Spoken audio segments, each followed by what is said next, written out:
यह वह समय था जब अकबर की प्रसिद्धि चारों तरफ फैल चुकी थी। दूर दूर के देशों के राजा उनकी समझदारी और उनके दरबारियों की बुद्धि को परखने के लिए अपने दूत भेजते थे। एक दिन तुर्किस्तान के बादशाह का खास दूत, जिनका नाम रहमान बेग था, आगरा के दरबार में आया। रहमान बेग बहुत घमंडी इंसान था। उसे लगता था कि उसके देश के लोग ही सबसे ज़्यादा बुद्धिमान हैं और हिंदुस्तान के लोग सिर्फ बातें करते हैं। दरबार पूरी तरह से भरा हुआ था। रहमान बेग ने झुककर अकबर को सलाम किया, लेकिन उसकी आंखों में सम्मान नहीं बल्कि चुनौती साफ दिखाई दे रही थी। उसने अकड़ते हुए कहा, जहापना, हे हमारे बादशाह ने आपकी अकल और आपके मंत्री बीरबल की बहुत तारीफ सुनी है, लेकिन हमारे बादशाह का मानना है कि सुनी सुनाई बातों पर भरोसा नहीं करना चाहिए। इसलिए उन्होंने आपके लिए एक छोटी सी मांग भेजी है। अगर आप उसे पूरा कर देते तो हम मान लें कि हिंदुस्तान सच में महान है। अकबर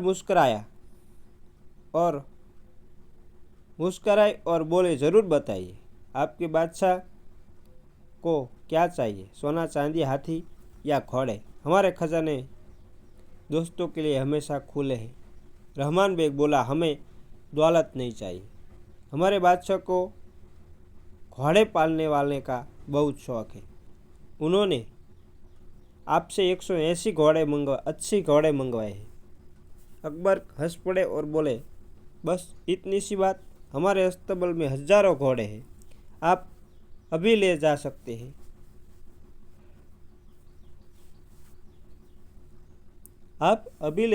रहमान बेग ने हाथ उठाकर कहा, रुकिए हजूर, बात अभी पूरी नहीं हुई है। हमारे बादशाह की एक शर्त है, उन्हें साधारण घोड़े नहीं चाहिए। शर्त यह है कि 180 घोड़े न तो नर हो, न मादा, और न ही नपुंसक। यह सुनते ही पूरा दरबार एकदम शांत हो गया। सभी लोग हैरान रह गए। यह बात समझने से बाहर थी, क्योंकि हर जानवर या तो नर होता है या मादा, और अगर उसे बदल दिया जाए तो वह तीसरी प्रकार का होता है। इसके अलावा कोई चौथा प्रकार होता ही नहीं। अकबर का चेहरा गंभीर हो गया। उन्हें समझ आ गया कि यह कोई साधारण मांग नहीं, बल्कि उनकी बेइज्जती करने की चाल है। उन्होंने गुस्से में कहा, दूत, क्या तुम ठीक से सोचकर बोल रहे हो? ऐसे घोड़े दुनिया में होते ही नहीं है। तुम हमसे ऐसी चीज़ मांग रहे हो जो हो ही नहीं सकती। रहमान बेग हंसते हुए बोला, तो क्या हम यह समझे कि आप हार मान रहे हैं? क्या हम अपने बादशाह से जाकर कह दें कि अकबर के पास दौलत तो है लेकिन अक्ल नहीं है? अगर आप यह शर्त पूरी नहीं कर सकते तो मानना पड़ेगा कि हमारे देश की बुद्धि आपसे ज़्यादा है। अब यह बात इज्जत की बन चुकी थी। अकबर ने बीरबल से कहा, तुमने सब सुना, क्या इसका कोई हल है तुम्हारे पास? बीरबल खड़े हुए और रहमान बेग को ध्यान से देखा, फिर अकबर की तरफ मुड़े। उन्होंने कहा, जहापना है, चिंता करने की कोई ज़रूरत नहीं। दूत साहब ने जो घोड़े मांगे हैं वे दुर्लभ जरूर है, लेकिन असंभव नहीं है। हमारे देश में सब कुछ मिल जाता है। रहमान बेग चौंक गया और बोला, क्या तुम सच में ऐसे घोड़े ला सकते हो? बीरबल बोले, जी हाँ, लेकिन यह घोड़े बहुत खास होते हैं और आसानी से नहीं मिलते। इसे ढूंढने के लिए मुझे समय और धन चाहिए। अकबर ने तुरंत कहा, तुम्हें जो चाहिए मिलेगा, बस हमारी इज्जत बचनी चाहिए। बीरबल बोला, मुझे 2 महीने का समय और यात्रा के लिए 9,000 सोने के सिक्के चाहिए। मैं वादा करता हूँ कि समय पूरा होते ही यह घोड़ा दरबार में आ जाएंगे। रहमान बेग मन ही मन हंसने लगा। उसने सोचा कि ऐसे घोड़े कहीं नहीं मिलेंगे और बीरबल जरूर भाग जाएगा। बीरबल ने खजाने से सिक्के लिए और शहर के बाहर निकल गया। अब आप सोच रहे होंगे कि यह घोड़े ढूंढने गए होंगे, लेकिन असल में ऐसा नहीं था। बीरबल जानते थे कि ऐसे घोड़े दुनिया में कहीं है ही नहीं, मिलेंगे कहाँ से। इसलिए वह अपने घर गए, अपना वेश बदला और एक दूसरे गांव में जाकर रहने लगे। वहाँ उन्होंने अपने लोगों से संपर्क बढ़ाया और जानकारी इकट्ठी करने लगे, लेकिन घोड़े की तलाश में एक भी दिन खर्च नहीं किया। उधर दरबार में बातें शुरू हो गई। कुछ लोग कहने लगे कि बीरबल पैसे लेकर भाग गया। एक दरबारी जिसका नाम सलमान था, अकबर से बोला, जहाँपना, मैंने पहले ही कहा था कि बीरबल पर बहुत ज़्यादा भरोसा मत कीजिए। अब 1 महीना हो गया है, कोई खबर नहीं है। वह शायद कभी वापस नहीं आएगा। अकबर भी धीरे धीरे चिंतित होने लगे। दिन गुजरने लगे। 45 दिन, 50 दिन, 55 दिन। रहमान बेग रोज दरबार में आकर ताना मारता, क्या हुआ बादशाह, आपके खास घोड़े आए या नहीं। अकबर का गुस्सा और चिंता दोनों बढ़े जा रहे थे। आखिरकार 2 महीने पूरे हो गए। दरबार फिर से सजने सजाए गया। सभी लोग के मन में एक ही सवाल था, आज क्या होने वाला है। रहमान बेग दरबार के बीच में खड़ा होकर मुस्कुराते हुए बोला, जहाँपना, समय पूरा हो गया है। ना आपके मंत्री लौटे और ना ही वह अजीब घोड़े आए। अब आप अपनी हार मान लीजिए और हमारे बादशाह के लिए इनाम तैयार कीजिए। अकबर का चेहरा उदास हो गया। वह कुछ कहने ही वाले थे कि तभी दरबार के बाहर हलचल हुई। एक सिपाही ने जोर से कहा, दीवान, बीरबल पधार रहे हैं। यह सुनते ही सबकी नज़र दरवाजे की तरफ मुड़ गई। बीरबल अंदर आए। उनके कपड़े धूल से भरे रहे थे और चेहरा थका हुआ था।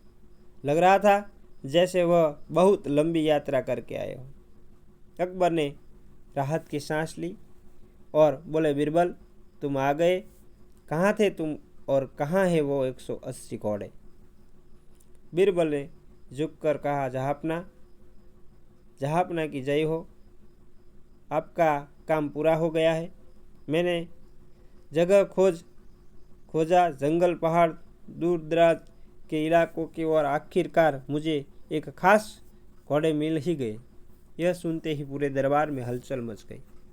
रहमान बेग चौंक गया और बोला, झूठ मत बोलो, ऐसे घोड़े ही नहीं हो सकते। कहाँ है वो। बीरबल ने शांति से कहा, दूत महोदय, घोड़े शहर के बाहर नदी के किनारे वाले मैदान में खड़े हैं।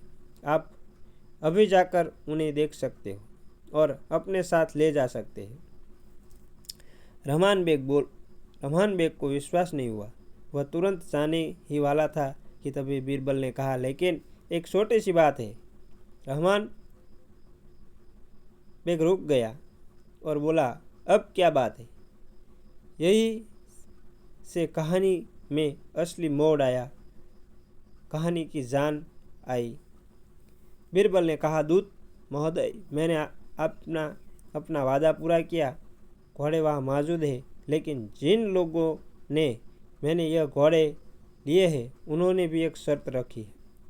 रहमान बेग झुंझला कर बोला, कैसी शर्त। बीरबल ने कहा, जैसे आपके बादशाह ने कहा था कि घोड़े ना नर हो, ना मादा हो और ना ही नपुंसक हो। यानी वह सामान्य घोड़े नहीं है। ठीक वैसे ही उन घोड़े के मालिक ने कहा है कि जो उन्हें ले जाएगा उन्हें भी सामान्य दिल पर नहीं आना चाहिए, सामान्य दिन पर नहीं आना चाहिए। अकबर ने हैरानी से पूछा, बीरबल इसका क्या मतलब है? बीरबल ने गंभीरता से कहा, जहाँ बना है उन घोड़ों के लिए मालिक का कहना है कि दूत महोदय उन 180 घोड़ों को ले जा सकता है, लेकिन उन्हें लेने के लिए ऐसे दिन आना होगा जो न सोमवार हो, न मंगलवार हो, न बुधवार हो, न गुरुवार हो, न शुक्रवार हो, न शनिवार हो, ना ही रविवार हो। फिर बीरबल ने रहमान बेग की आंखों में देखते हुए कहा, आप सप्ताह के इन 7 दिनों के अलावा किसी भी 8वें दिन आकर अपने घोड़े ले जाइए, वह वहाँ आपका इंतज़ार कर रहे हैं। यह सुनते ही रहमान बेग के चेहरे का रंग उड़ गया। वह समझ गया कि वह जाल में फंस चुका है। वह गुस्से से बोला, यह कैसे बेकार बात है, यह कैसी बेकार बात है? सप्ताह में सिर्फ 7 ही दिन होते हैं, 8वां दिन कहाँ से लाऊं? बीरबल मुस्कुराते हुए बोले, बिल्कुल सही कहा आपने। जैसे सप्ताह में 7 दिन होते हैं, वैसे ही घोड़ों के भी 3 ही प्रकार होते हैं, नर, मादा और नपुंसक। जब आपके पास चौथे प्रकार का घोड़ा मांग सकता है तो दुनिया में होता ही नहीं, तो वह उसे लेने के लिए 8वें दिन का इंतज़ार भी कर सकते हैं, जो कैलेंडर में होता ही नहीं है। दरबार में ज़ोर ज़ोर से हंसी गूंज उठी। अकबर हंसते हंसते बोले, वाह बीरबल, तुमने तो कमाल कर दिया। रहमान बेग पूरी तरह शर्मिंदा हो चुका था। उसके पास कहने के लिए कुछ भी नहीं बचा था। अगर वह कहता कि 8वां दिन नहीं होता है तो उसे मानना पड़ता कि ऐसे घोड़े भी नहीं होते। आखिरकार उसने सिर झुकाकर कहा, जहापना, हम अपनी हार मानते हैं। आपके मंत्री की बुद्धि का कोई जवाब नहीं है। अकबर बहुत खुश हुए। उन्होंने बीरबल को वे 9000 सोने के सिक्के रखने दिए और साथ ही उन्हें एक सुंदर हार इनाम के तौर पर भी दिया। बीरबल ने एक बार फिर साबित कर दिया कि जब समस्या का सीधा हल न मिले तो समझदारी से रास्ता निकालना चाहिए। इस कहानी से हमें यह सीख मिलती है कि जब कोई आपके सामने गलत या असंभव शर्त रख दे तो घबराने की ज़रूरत नहीं है। शांत दिमाग से सोचकर उसी की शर्त को उसी पर भारी कर देना चाहिए। तर्क का जवाब तर्क से देना ही सबसे वही बड़ी समझदारी है। मित्रों, ये वार्ता अच्छी लगी तो लाइक, शेयर और सब्सक्राइब जरूर करें। जय माता।